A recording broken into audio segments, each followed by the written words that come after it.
So I try to look at the ACNN, how is the ACNN responding to the social political happening in Nigeria?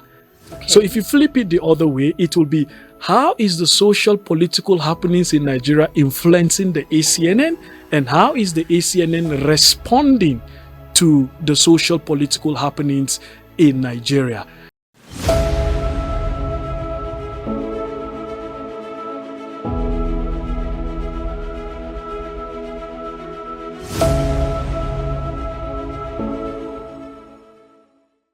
Viewers, welcome to The Exclusive, coming to you from ACNN TV here in Abuja.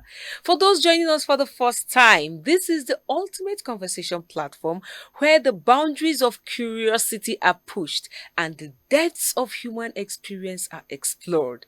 I am still promising Njoku-Adibe, your uncle. And during our last episode, we spoke with one of Anglican Communion's finest. I still call him the finest, in the person of the Reverend Dr. Ishaya Anthony, who didn't spare any time in enriching us, from his wealth of knowledge. He spoke about his background, academic life, and media in general, focusing on ACNN TV. Today, we are going to continue the conversation with him. Join me once again as I welcome Reverend Dr. Ishaya Anthony. It's good to have you again, Reverend Doctor. Thank you so much. That is so intimidating. Thank you so much, Precious. It's good to be here. Yeah. I enjoyed my time with you last time. I did too. And greetings to our viewers at home. I did. I enjoyed my time with you too. And today we shall be talking extensively, on a whole lot of things, what he has achieved so far. He got an appointment. So he was recently appointed as the first Commonwealth theologian in residence, Westminster Abbey. And he's also the canon theologian, Anglican Diocese of Koi. Now, that brings me to my first question.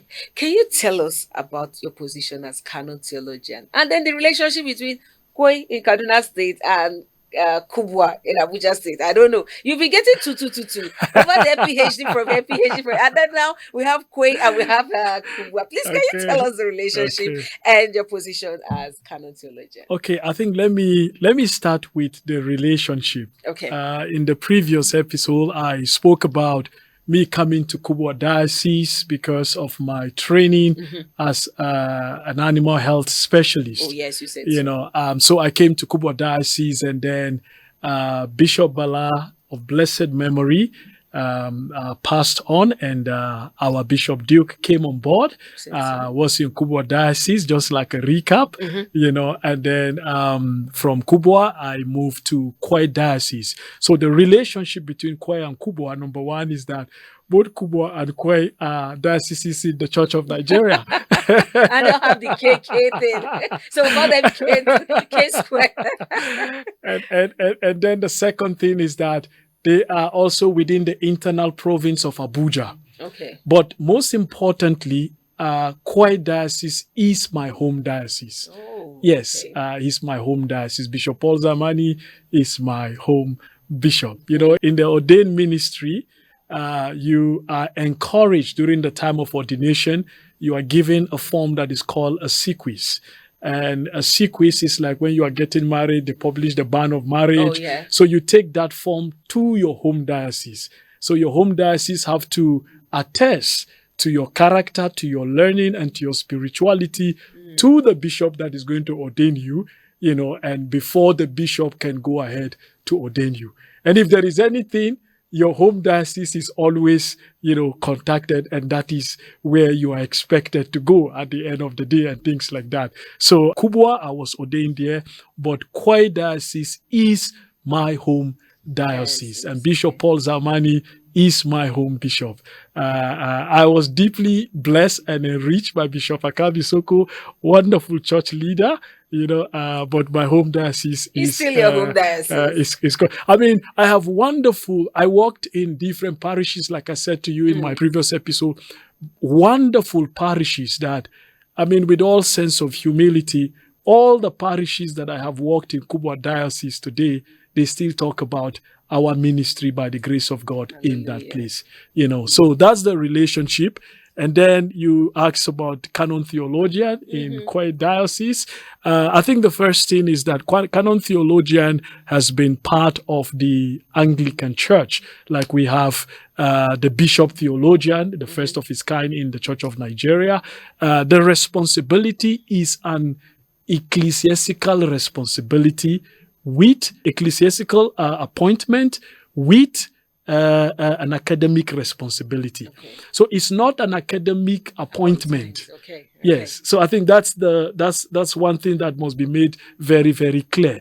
It is an ecclesiastical appointment. So a bishop, and based on your learning, a bishop can decide to say, you, after deep prayers, you are considered as a canon theologian. So a canon is simply a standard, of the church. So you must be a standard for something. Yeah. And so maybe the bishop felt in his wisdom that I can be a little person that people can look up to within the diocese when it comes to theological matters. So that is the work of the responsibility. And I think I need to make this very, very clear again. It is not an academic appointment. It is an ecclesiastical appointment, but it carries some level of academic responsibility. In the letter that I received for my appointment as a canon theologian, the bishop was very clear. And he said in his letter in 2022, I have a copy of the letter here. He says to me that as a canon theologian, your responsibility is to carry out research on theological matters and other related matters as the bishop and his successor will deem fit. And maybe along the line, if there are some certain advice that the bishop might need on how to reflect on maybe some social political issues theologically and scripturally, we might be privileged to be called upon to say, what do you think about this? And we can offer our suggestion. But we also acknowledge that within the broader church, the broader Anglican province of Nigeria, we have our father, the canon theologian, who is an authority in different aspects and things like that. So as a canon theologian, that is what I get in the letter that states the description of what I do. And you do it gracefully. Yes. You did so gracefully. I'm sure your bishop was very proud of you. I'm sure when he's watching this, he'll be like nodding. He'll be nodding his head. That's my boy. That's my I can imagine. Now you talked about other things, and it's those other things I want us to talk about right now. We've talked about your position as canon theologian. We've talked about your appointments, and then now when I was reading about you, it was mentioned that you do other things such as advocacy, around the themes of climate change, human rights, and African social transformation. That's really, really wide. So I want to know, can you share with us what prompted such passion, not just theology now? These other, before you even share that, I want to ask, does it mean you're not so overwhelmed with the theological aspect that you had to delve into this again? I think theology is contextual. Okay. Theology, simply put, is one's faith seeking understanding, according to Augustine of Hippo. And, theology also, simply put, is like study God. So if God creates the whole universe, so theology must be concerned about the whole universe, because God is, the whole universe belongs to God. True. And the Anglican Church, the Anglican Communion, and different denominations like the Roman Catholics, like the Orthodox churches and other churches, they took it very serious in making sure that you have theological reflections in almost every area of life. Okay. Yes. For instance, in the province of Nigeria, we have medical doctors that are priests. Yes. And these medical doctors will not only speak to you from medical sciences, their theological experience have something to contribute to their work as medical doctors. We have scientists. We have people in the bank. It speaks about, and I think it's one of the things that the ACNN does very beautifully in my findings. It is called the Lordship of Jesus Christ over all of creation. So theology is not relevant if it is not contextual and if it is not reflecting on issues that has to do with humans. So that's why, for me, I find it very, very interesting to make sure that in my theological reflection, how can I connect different things? Because people who sit in your congregation on a Sunday as a priest, some of them are top bankers, top politicians, top this and top that. And when the stock market crash, they want to hear you say something around that. Yeah. So as a theologian, we are expected to be versed. It's hard work, and things like that. So that's why I do these things that I do. And now you say I should speak to you a little bit around some of these other little things that I do. So by the side, one of the things that I do, let me give you a very good example. During the attempted suicide bomb blast of the Nigerian police headquarters, Louis Edet House. Yeah. So then I was the priest in Gwarimpa, in Galadima, Abuja Model City. So one of the things I did was, on a Sunday, we ended the service. I mean, my congregation, if they listen, they will attest to this. We ended the service before the time we're supposed to end within the church building. Okay. And then we went to the police station. If you enter Abuja Model City, there's a police station if you enter by the right. So we went to the police station. And then when we got to the police station, I was with my cassock. I was vested as a priest because I just came out of a Eucharistic service. And then we went there with my whole congregation. And then I said to the people on duty, I said, we are here to thank you for what you do. We can have a Sunday service in the estate because you are here keeping watch. Oh my goodness. Now, I share this story in most of the places I go to. The guy who received us, the police guy who received us, his hand was amputated. Oh my God. And the guy tears were coming from his eyes. And he said to me, he said, sir, I've been in the police force for 17 years. This is the first time that I am seeing a group of people just coming to say thank you to us and not to report a case. Oh my goodness. Yes. Yes, he said that to us. And then my congregation they were very generous. We went with drinks and other things for them and just to say thank you to them. There are times with my youth fellowship in Gwarimpa, we go out to sweep the street. In Galadima, we go, that Charlie Boy side, we go out to sweep the street with my people. So the thing is, I believe that the gospel of Jesus Christ is not a gospel that you just speak. You have to embody it in what you do. So then interest started growing. Interest started growing in different aspects. In South Africa, so I work as a research fellow at the University of Johannesburg. So I base there, I work there in the university. But before I moved to the university, I do a lot of work with gangsters. Yes, I do a lot of work with gangsters. Yes. In fact, to a point where the Nigerian community in the Western Cape gave me an award for community exemplary leadership. Wow. Yes. A whole lot of people would have run away from gangsters. Yes, yes. But you went. But these people, if you listen to you just need to go to the prisons in Nigeria and hear the stories of a lot of innocent people that are there because they don't have someone to speak for them. Very true. Very true. And you also have to understand that there are a lot of social, political happenings that have pushed people. It's not an excuse, but sometimes you have to listen to people's story. True.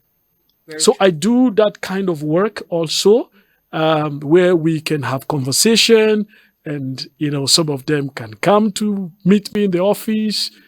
I remember my first meeting with one of the gangsters leader. The elders, the PCC member, when the wardens heard that the guy have requested to see me, they were patrolling the church because they were wondering what will happen to me, and things like that. I was actually surprised. I had to ask you, gangsters. Yes, I can imagine what they. I mean, if you know the Western Cape very well in South Africa, and you know the colored communities very well, one of the major problems that ravaged the colored community in South Africa is gangsterism. Okay. Yes, it's gangster. That's why I talk about context. So I do this kind of little work, and I also sit on one or two boards to advise when it comes to orphanage home, HIV and AIDS with little children. That home is being sponsored by Emirates Airline. So I sit on the board as one of those people member of the steering committee.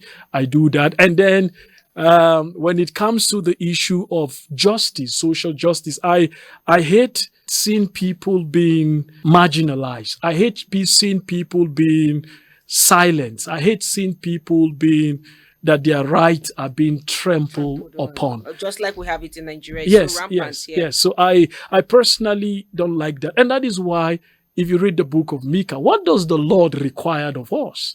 Is to do justice. True. Is to do justice. If the love of Jesus have entered my heart, I should be able to treat you even the way I want you to treat me, or even beyond that.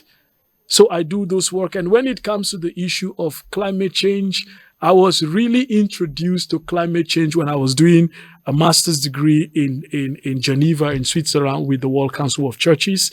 They talk a lot about that. So I began to pick interest. So what I do more in terms of climate justice is to speak, and also to look at people who are doing like a master's on a PhD thesis, and then guide in that regard and things like that. So I do that kind of work, and maybe try to also advise that church's environment, we need to look at church environment from the eyes of the early missionaries, how trees are planted and the environment are, a very nice place where people can be able to to move around and do what they need to do. And one of the things that is very close to my heart when it comes to the issue of justice, social justice, is connected to the issue of disability. Very key. Now, and one of the questions I always ask myself is that, how many of our government buildings and our churches are disability friendly? Very critical question too. So that for me, I think is very, very critical. So these are little things that I do. And then finally, maybe just to say this as a final one, I have done a work around human trafficking. Yes, I've done a work around human trafficking. Precisely, there is an organization that is called Stop Trafficking of Persons. So they operate in, so Nigeria, Nigeria is designed or described, as a kind of environment where a lot of people are trafficked out of the country. Yes, and we have NAPTIP doing a whole lot. Yes, they're doing a great job on that. So I did a work, and part of my work, then we did that with my wife, and part of our work was to be like a spiritual counselor and prayers for especially women who were trafficked from Nigeria. And some of them got tired in South Africa as a transit destination. They got tired and they handed over themselves. But one of the things that kept them in bondage is that when they remember the sacrifices they made, some of them, their hair, some other part of their body were used in a particular shrine to say, if you run away, it will never be good for you and things like that. Goodness. Yes. They do that. Very well. So my responsibility and my wife then was to spiritually journey with these people. We have incredible testimonies that have happened, that have come out of some of these ladies. Some of them decided that they are tired, they want to go back home. We spoke to the Nigerian Immigration Office in South Africa, and one way or the other, through our organization, the organization that I was volunteering for, they were able to help them to come back to Nigeria and things like that. So we do those little things by the side. Yes. But how has it been so far? You're still on it, the advocacy, I mean. Has it, you're still on it, or is it a continuous thing or just a periodic No, kind of so thing? what happened with that is that sometimes they look for you, sometimes they call you, the organization who are already established in doing that, and they hear about your story, and maybe there are certain area they are not too clear about, or they don't really have understanding. They call you, how do you help in engaging with that? And then we go and do that. And sometimes we just want to volunteer. We just want to go out there, look for an opportunity, I say, here am I, this is who am I, what can I be able to help here? Don't even pay me, I want to help, and things like that. So we try to see on how to bring that, just to show that there is joy in service. There is joy in service and things like that. And our work as a priest, it's not only within the four corner of that place called parish. When you are sent to a place, you are meant to be a priest for that community. You are vicar of that community. You are not just a priest of that small church and things like that. So we try to do that. Yes. Okay, but you've talked about a whole lot of things you do, helping people, women and children, living with HIV. Yes. You help the stop trafficking of persons and all of that. We all know that this involves funding. Yeah. This involves money. Yeah. How do you go about the fundings of such advocates? How do you raise money? Okay. Do you have other bodies collaborating with you? How exactly? So what I do, like I said, is that I don't own an organization like an NGO. I don't own an NGO. When there is a need and they feel that I can be able to help, they have their own structure of how they raise their funds and do whatever they do. My responsibility would just come, present myself, do whatever I need to do, and then I leave. Okay. Yes, that's what I do. So I think most of the funding that I have received are mostly for my studies, for research that I do, but not funding to say I'm doing something on human trafficking. But if it's something that I really want to pick and pursue very, very well, I'm sure there are a lot of people out there who will be willing to invest in such kind of venture and project. That's very correct. So I don't really deal with fund. I don't deal with money. Organization do whatever they want to do, and then we go there and we form part of what they do and see how to be able to contribute our own quota. Yes. Oh, that really makes it easier, because yes. I am trying to imagine you looking for funding, asking this person for support. I know it's not easy to come by, and then people always have that notion of, why are we giving him money? How sure are we he's going to, but it's a good thing you took that path. It's a very good thing you took that path. So I want to know, in Nigeria right now, we're actually wrapping up, but in Nigeria right now, I want to know your thoughts with regards to the challenges faced by the Christian race. Let's look at Anglican Communion in particular. Now, we've seen an exodus movement of the youths. That's just one of the challenges of the youths from Anglican Communion to the new generation of churches. It's a very big challenge for us in Anglican Communion. So what are your thoughts? And how would you advise the Anglican Communion to address that? I think the first thing for me will be to say that the young people in the Anglican Church, the province of Nigeria, to a certain extent, are much present in the church. Much present in the church. I mean, that's my own view. That's your view, yes, because I know we're really having a lot of them move. Yes, that's my view. And the reason I'm telling you that this is my view is because there was a massive exodus of young people in the church, I think, during the primacy of Pa Adetiloye. Okay. Yes, there was a massive exodus of young people at that point. Because at that time, there were a lot of ordination was not, you don't get a lot of young people in the ordained ministry. There were a lot of a problem that the churches was faced at that particular time. And Baba Adetiloye, in his wisdom, set a committee to look at the exodus of young people and make recommendations. Okay. I came across that document in the archive of the church when I was doing my research. Yes. So everything that the Church of Nigeria need in terms of young people, that committee did a very great job. Yes. Did an excellent job. They discussed the issue of human trafficking in that committee. Imagine during the time of Adetiloye, they were talking about that issue. They look at what do we need to do and how do we go about it in order to help making sure that we have our young people, not only to retain them in the church, for them to see the church as part of them. So then theological seminaries were open for a lot of young people, even those who were not married. They went to theological seminaries and things like that. So, but if you look at what is happening today in the Church of Nigeria, let me tell you this, it's very important. Do you know that there is no province in the Anglican Communion that is able to gather 30 to 50,000 young people at least for 3 to 4 days in one place, except the Church of Nigeria, Joshua Generation. Yes. At the stadium. Yeah, Joshua Generation. Yes. Yeah, very true. So when you go to Joshua Generation and see what is happening, you see the number of young people at the Joshua Generation, we will be extremely excited of what is happening. So for me, I see, yes, there are a few other persons who are living. They have their reasons for living. But in terms of what you need to be in the Church of Nigeria, no, to a certain extent, let's be very fair to our church fathers. They were able to put these things in place. Let's take it a little bit further.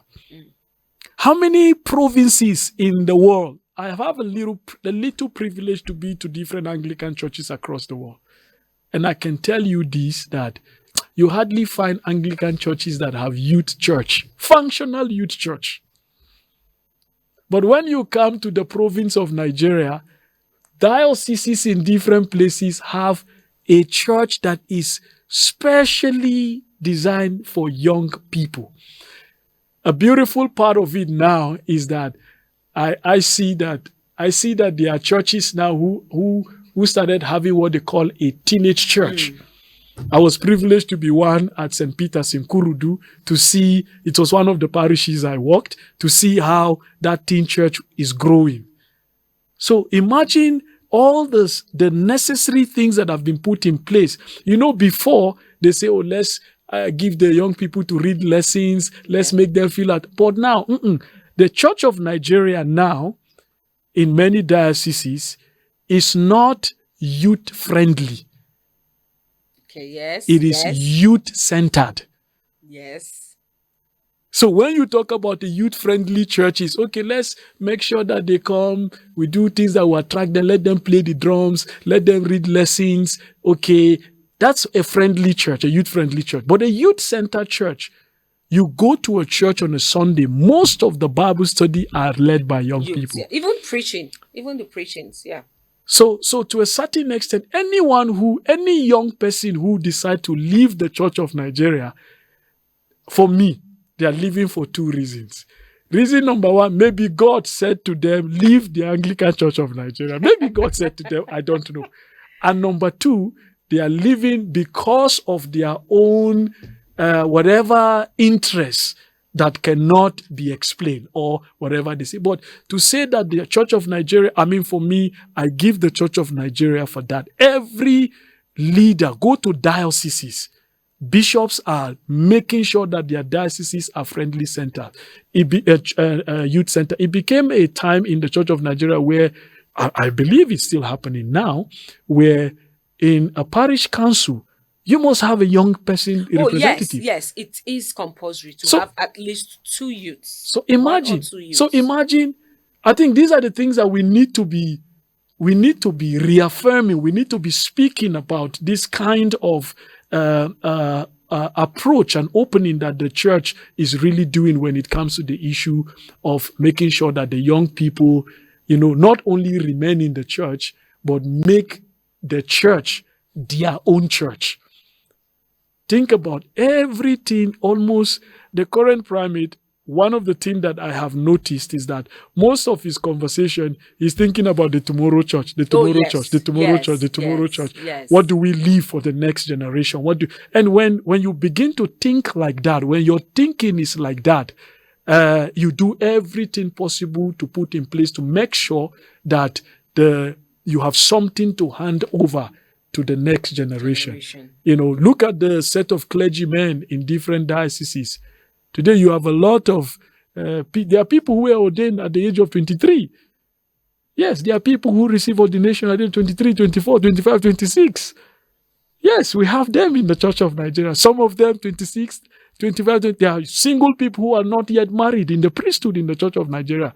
So what excuse, I would really love to know, the excuses that young people or some young people think that they have to leave the Church of Nigeria. You have to ask them. I'm sure they have their reasons. Yes. Okay, but now still about the challenges. Yes. Looking at your home diocese, let's look at the state in as a whole. Kaduna State has suffered a whole lot of religious crisis, a whole lot of killings, and all of that. The Church of God is really suffering, and some will say the government is so quiet about it. Some will say the government is doing something about it. I want to know your thoughts. How do you think the church can handle, and mitigate such crisis in the future? Because it's not just Kaduna, but I'm just using Kaduna as a case study because that's where you're from. Okay, so let's just remain in Kaduna. Let's remain in Kaduna, and I'm not claiming authority in terms of interreligious conversation in Kaduna, but let me try. Okay. Yes, one of the things that I think that will help the church or help churches or denominations to mitigate against whatever kind of crisis, because in Nigeria, a crisis might start and then it's now religion or it's now ethnic. So whatever kind of crisis. I think the first thing is that there should be an intentional conversation around our history. Okay. Yes. And the reason I'm talking about history is because we are not where we are by mistake. There were things that have happened to lead us to where we are today. True. Do we know these things? How do we understand and interpret historical events in Kaduna State or within northern Nigeria? For example, I was reading a book written by a guy called Ian Linden. Now, Ian Linden is a very elderly man. He based in the UK now. But he was one of the early scholars at ABU Zaria. He was commissioned to do a research by one of the second, third generation Northern Christian. His name, Ishaya Audu. No, not Ishaya Anthony. No, Ishaya Audu. Now, it will interest you to know that Ishaya Audu was the first medical professor in northern Nigeria. Okay. A Christian. He was the longest serving vice chancellor of Ahmadu Bello University. Till today, they've never had a vice chancellor that have served long like him. He was the personal doctor, medical doctor for Ahmadu Bello. Then. Yes. Wow. He commissioned, when he was the VC of ABU, he commissioned a research to be done on Northern Christian many, many years ago. So the book is published. I have a copy. It's called Empire, Emirs, and Evangelicals. And it speaks so much about our work in Wusasa, our work in St. Francis, the northern Nigerian context. So you cannot be equipped. And that is why I think for me, history is very critical. Very, very. I agree. So the first thing is, What do we know about how our forefathers, how do they live together? How do they resolve conflict? What was the source of tension among them? The Bible says in Ecclesiastes, there's nothing new under the sun. Not at all. So first for me will be intentional historical knowledge. I told you in the first episode that one of my desire is to look at colonialism and Anglicanism. Oh, yes. You said so. So how do you understand this from historical records? Because I can tell you this.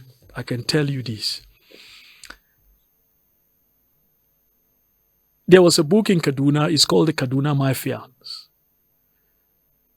And it was very interesting to hear how great church fathers and scholars wrote a whole journal here in Nigeria. And the last time the journal was published was in 1993. They dedicated a whole episode to respond to Kaduna Mafians. Wow. So if you begin to go through history, I think for me, history will help us to solve this problem. History leaves us with different clues, different things, footprints that we can pick and connect dot here and there. I recommended to one of my students, I said to him, do a research in Kaduna State. Look at 3 months before a crisis, collect all the sermons that were preached in that community by Christians and by Muslims. Okay. 3 months after the crisis, go back and collect the sermons that were preached by Christians and Muslims in that community. Compare them. You will see where some of our problems are coming from. Wow. So history for me is one. And number two, very, very importantly, understanding Kaduna State now. Understanding Islam. Okay. Is very critical.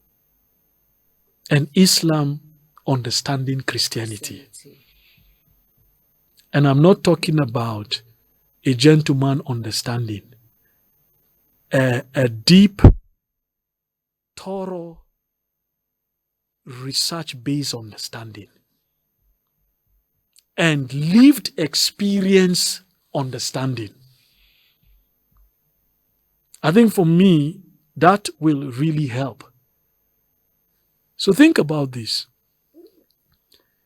When you are posted to a place as a priest, you're posted to a community. I speak a lot about this. You go to a church, the bishop sends you to a church, you go to that community. One of the first places you should go to is the police station. Okay.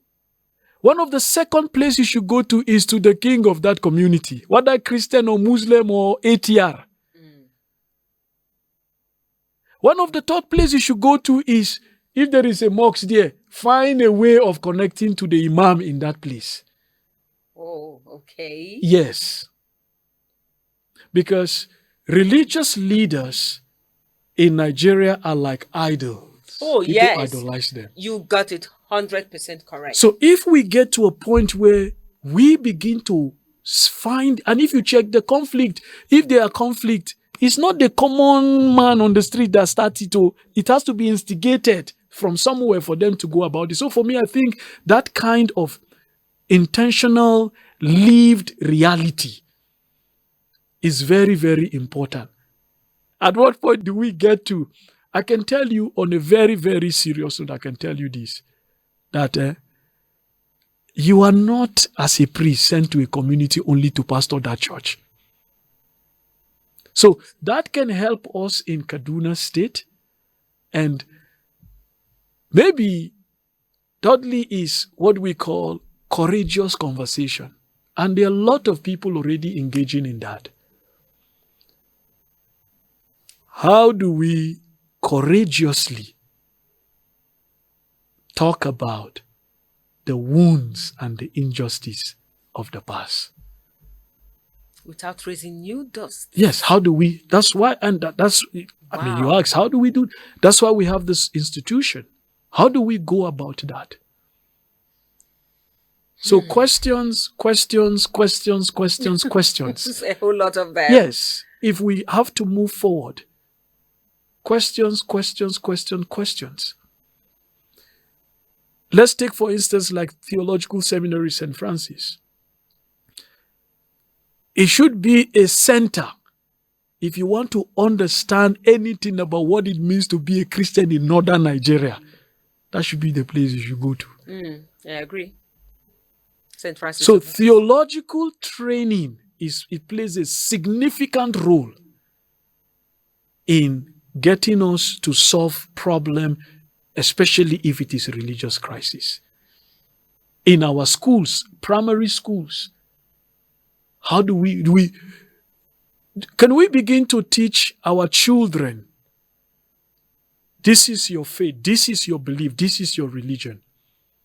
And to also teach them not to be intimidated or bullied into, That's the foundation. Yeah. That's the foundation. If we teach and we teach and journey with our children, they should not be afraid of their classmate that is Aisha or their classmate that is Ahmed. True. No, they should not. Boldly confess their faith. Yes, and have this interaction with the help of God. And one of the ways is when we pay interest, when we show interest in what is happening, in how our children are raised in schools, the kind of things they are being taught. But most importantly, I will never stop emphasizing the place of historical knowledge. Unfortunately, history is gradually being phased out in our schools these days. And the ones they bring are actually adulterated. A whole lot of them. But it's really so sad. It's so sad. Well, let me not take you so deep into that. But still, we've just talked about the North right now.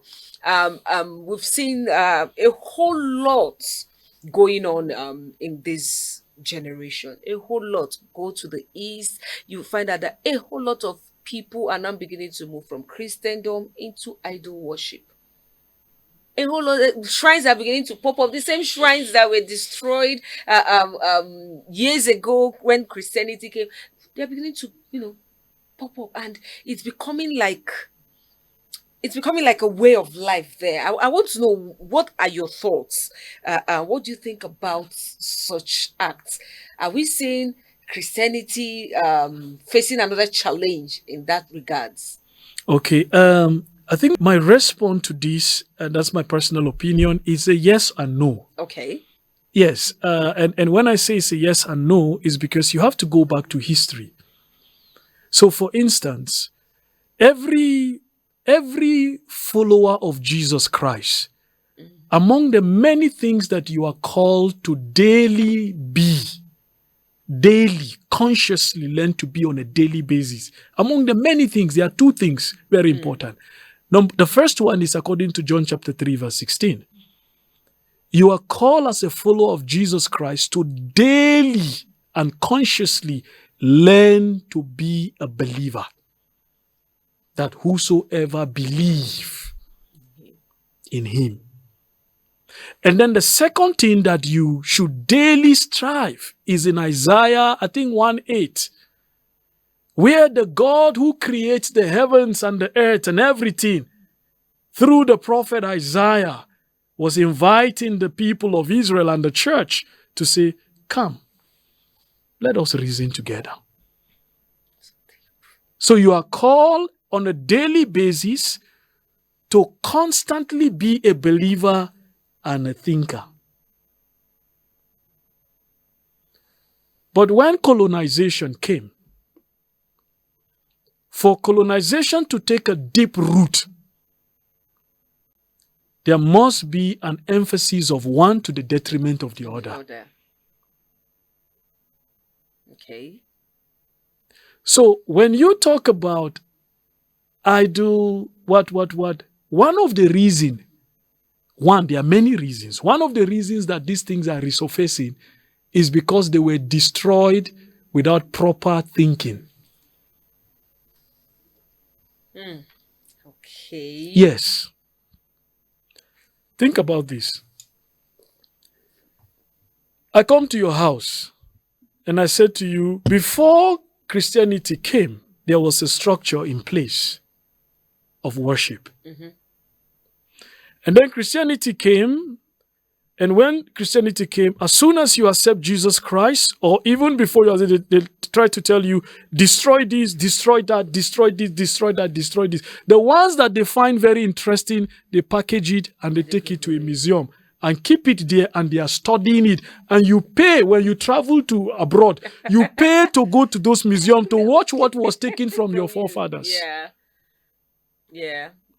That's really, really, really sad, and it can be frustrating. So for me, I try to learn from an American sociologist and a philosopher that is called Richard Nebo. He wrote a very brilliant book.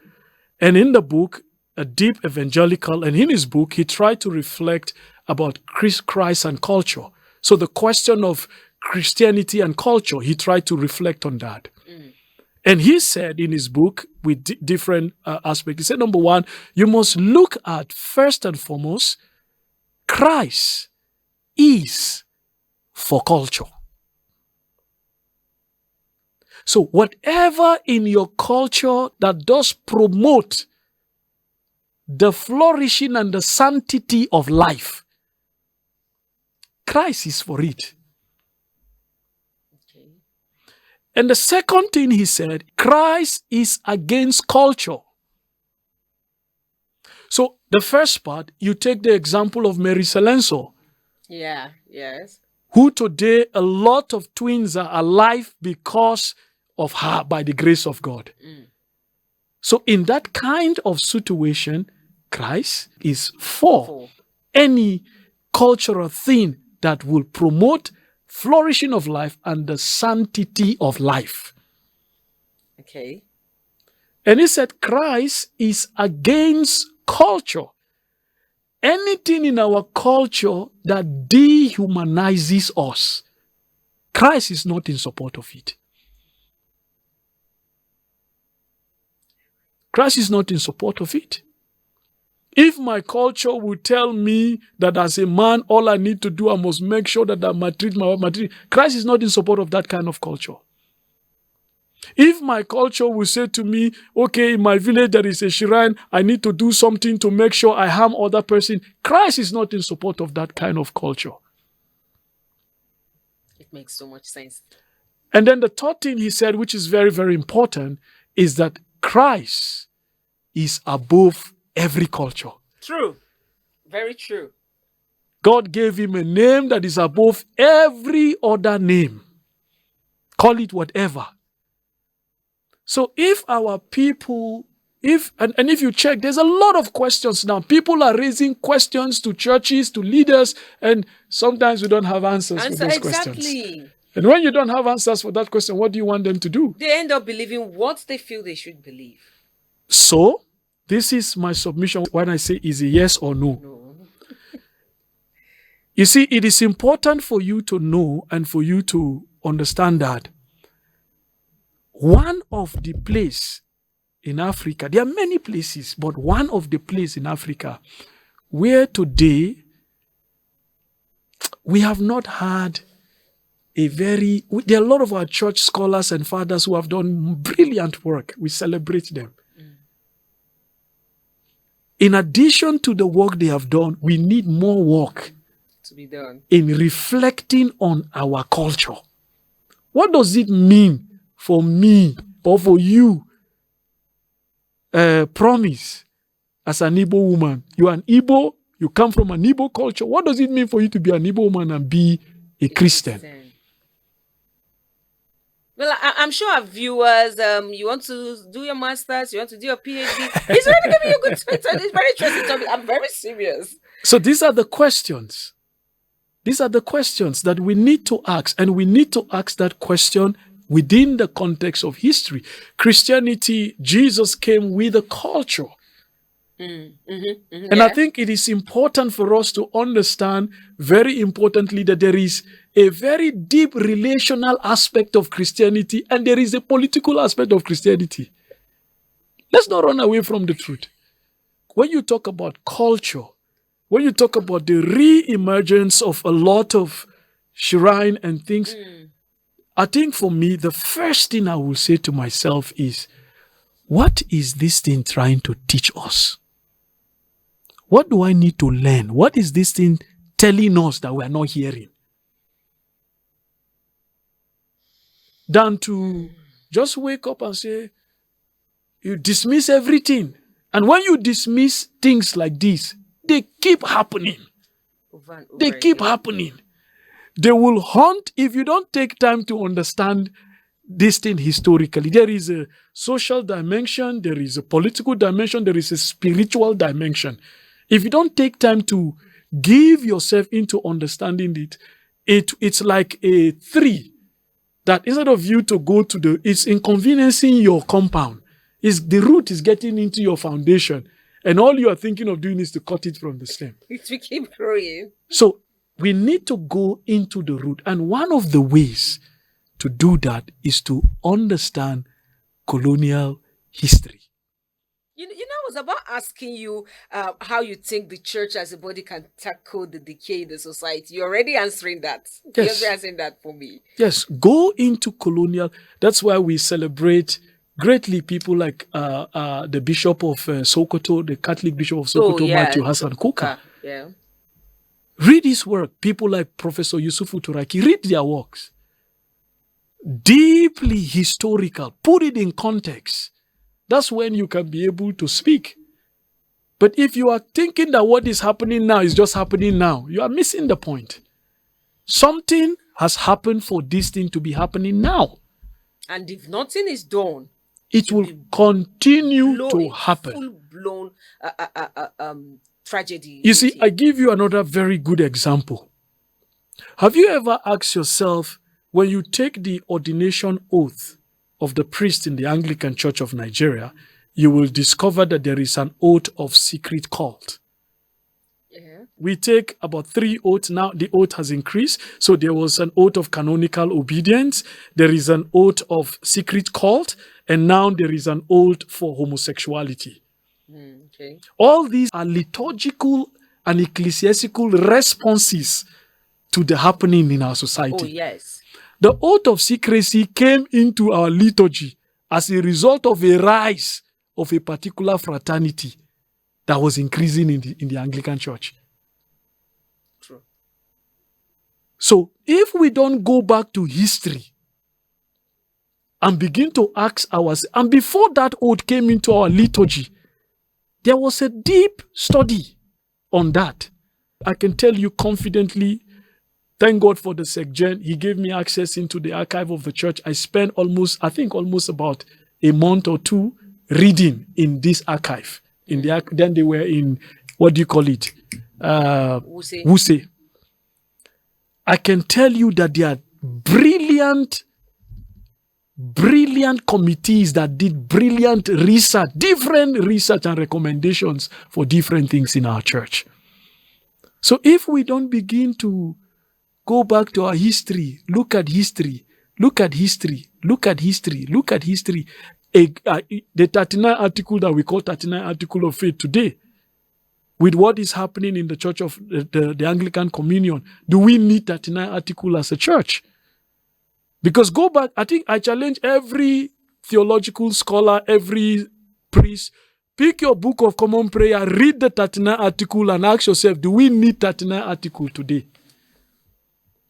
Because if you check the connection of some of the articles, they are still very, very deeply tied to the root of colonialism and part of the royal family. Is there allegiance you play? Is there in our article now? That's an article. So these things that we're talking about, it has to do with deep historical work. Deep historical work. Okay, so let me then ask you, are we expecting future research from you? Because you've been talking of history, do research, do this. Are we expecting future? Look, future research from you? No, of Have you course, said? of course. Are you going to do any on these ones we've talked about? Not really, but I'm open to advise anybody who want to do a work around that. I cannot be able to do everything. God can expose me to raise few things and see how other people can pick on that and run with it. There are different areas in our church that we need voices. We need voices, not only people who speak, but people who can write those things down. We don't want to continue to read our history only from outsiders.